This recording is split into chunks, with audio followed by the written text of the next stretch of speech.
just going to look at harness anchor options. So because we've got to have two lines, two systems, it's just bringing those lines and systems back down to securing them to our harness. So the harness I've got two bridges because that's what the manufacturer has done. I don't need two bridges. Working at heights doesn't say that I need two bridges, but again, it's an option.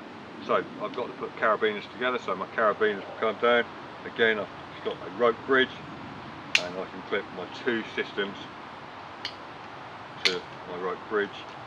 Again, gates towards me rather than out would be normal practice.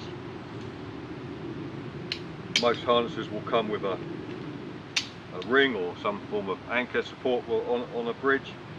Again, so two carabiners holding one system, carabiner holding another system, and in this scenario I put the gates as the gates opposed. The carabiners sit nicer with the gates opposed, they sit flatter.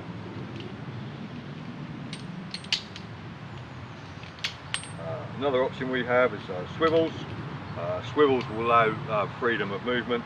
The swivel that I have here allows me to put two carabiners together quite happily, and again the same as with when I put on the ring, I just put the gates opposed. Again, that allows the carabiners to sit nicely. If my lines and anchors are off, I've then got some freedom of movement.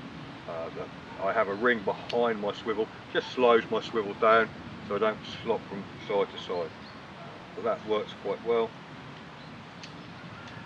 Again, with this swivel, it does give me the option of having another attachment point in there as well.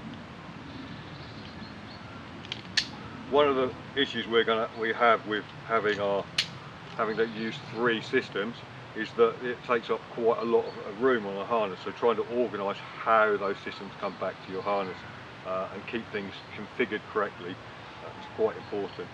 Again, the harness I happen to have today, again I have a suspension point from my lower D, so as long as I go from one to the other, I can use my lanyard and my lower point and my main anchors from my central point.